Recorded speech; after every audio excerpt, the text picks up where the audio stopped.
You want somebody that has exited, sold assets off in your industry, because that opens up a whole. It's like the doctor that we were talking to, Jose. He brought up those number things on contracts or something. I forget what it was, but I mean, which was very, very useful. And it's just like, I have a lot of useful information because I made a lot of mistakes in my life, which Eduardo hasn't found on YouTube yet, or the Google. But they're there. They're there. But you want them to not be awestruck by the acquisition process, because they've been through it. They don't have to be through it 100 times, but they've been through it a few times. And so they know, it's not the be-all, end-all. And just as the accountants have been through many transactions, and just as the lawyers have been through many transactions, you want your accountants, your dream team guys and gals to have been through transactions. So when we're going through these processes and procedures and systems, it's deja vu for them. Now some of the guys will not have done a deal in 15 years, but it comes back, it comes back to them. And then they're your team. And then once they're your team, and then when you form the company and give out the stock, I could argue very effectively the only reason he wanted you to start the company was this. And whether we had... Okay, well, no, I don't mean that. Whether we have an acquisition or not, a year from now,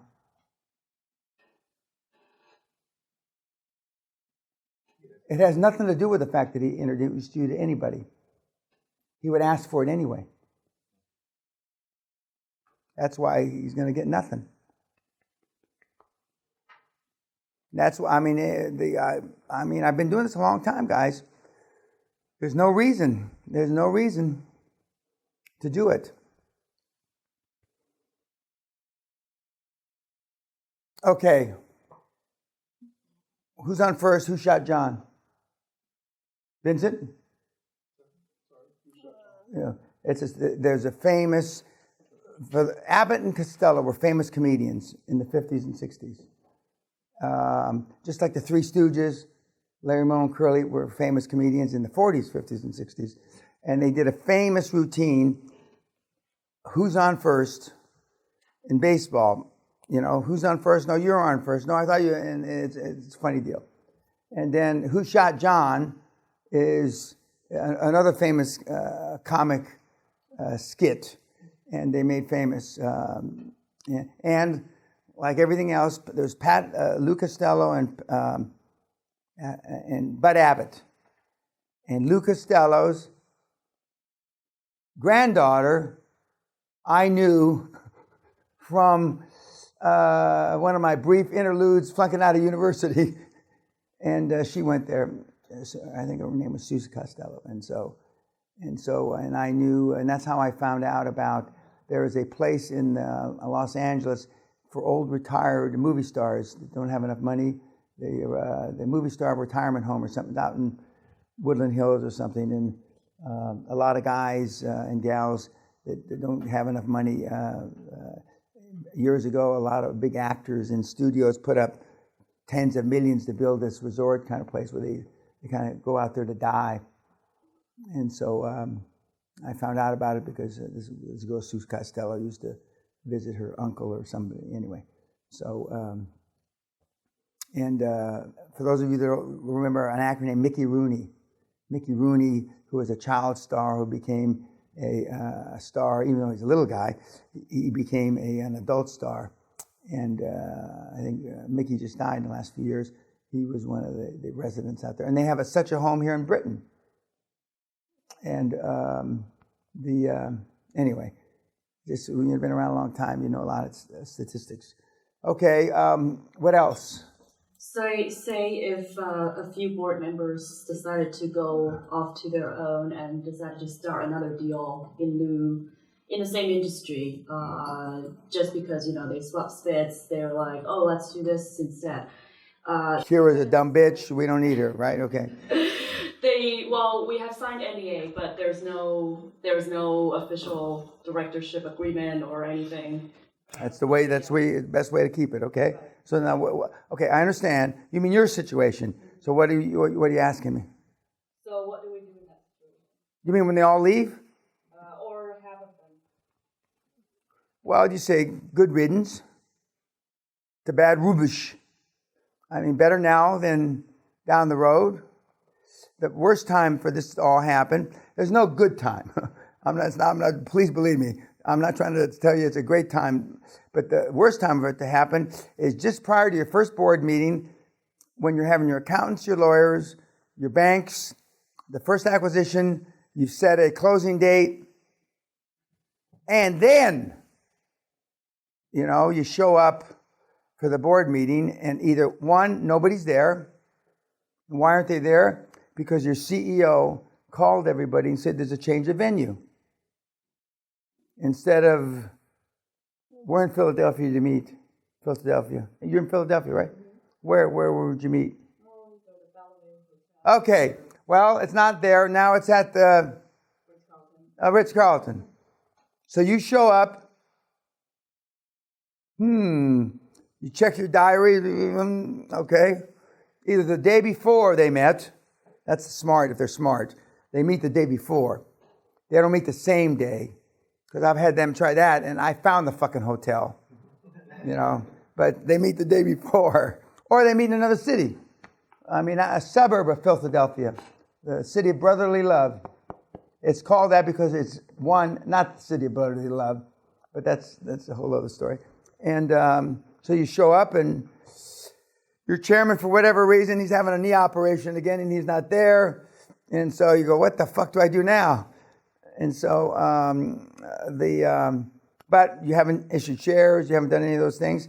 Then even though it's emotionally draining, you just build another board. And no, I didn't get there. If they try to take the deal, and the deal was done in the name of whatever. And they were emailed, they were copied and all that stuff, so they knew about it, then you can sue them for tortious interference, which is one of the great models for litigation ever, because it covers, not everything, but it covers a wide range of shit. And they probably would have formed a new company to do that. Well, I've seen where, because you didn't form it, they'll say, well, the little bitch, we haven't heard from her, so we decided we were going to go forward without her. That's why I tell you again, on slide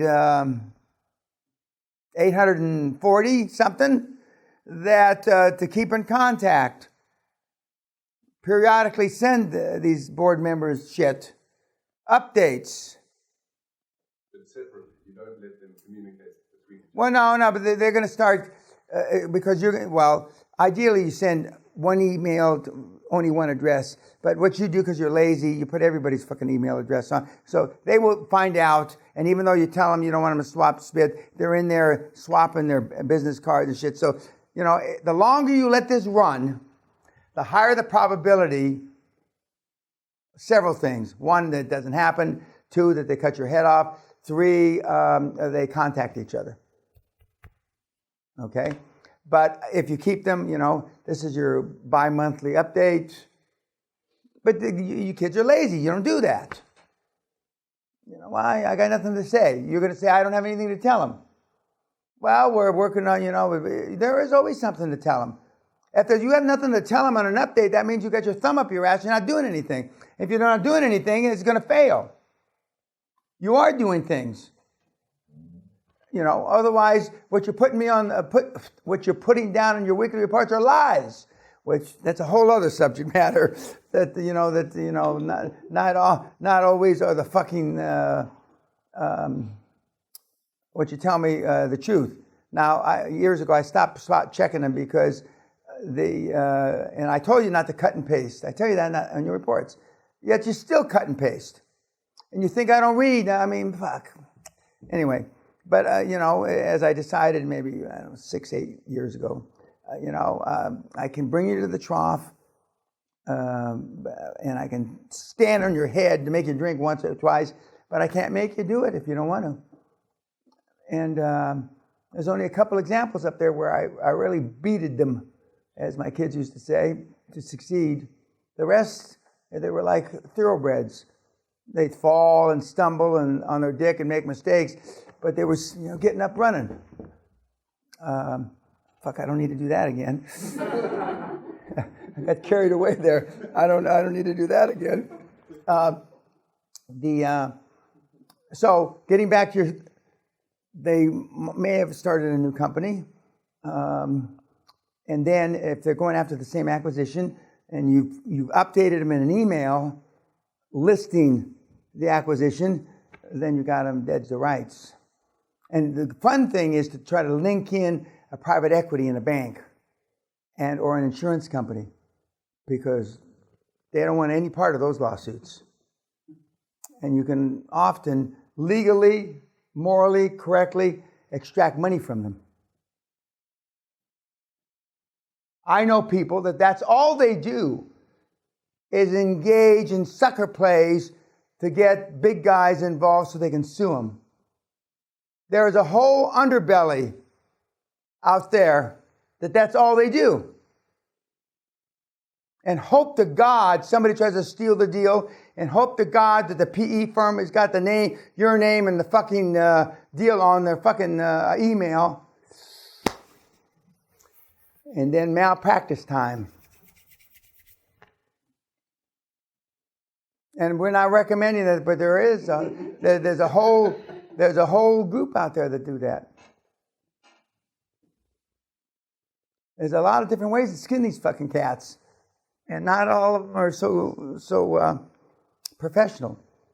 Yeah, but so when you show up at the board meeting and there's nobody there, dear, gee, I wonder maybe I'm early.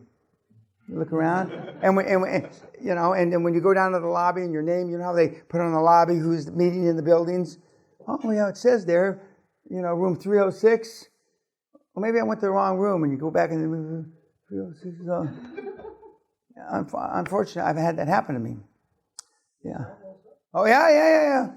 I showed up, I thought I was a day late or a day early. I wasn't a day early. They were all, running like thieves in the night. But I was in my much earlier in my career. I was in my late 20s. But it happened, and that's why I know. You don't read that in a book. There's no chapters in any books that I'm aware of where they describe that. They describe that. And even if it happened to them in reality, they're embarrassed to tell you. So nobody tells you. I don't care, I'm not embarrassed about it. I'm pregnant. How many times did I get fucked though? And so that's why I know about a lot of these tricks of the trade. That coupled with the fact that I was a Wall Street guy, that coupled with the fact that, I sold property, that coupled with the fact I sold life insurance, that coupled with a whole bunch of things, leads to my the arrows I have in my quiver, because I've got a lot more arrows than most people, because I've been involved in so many of these different transactions, and because I've been, just about every place in the world doing deals.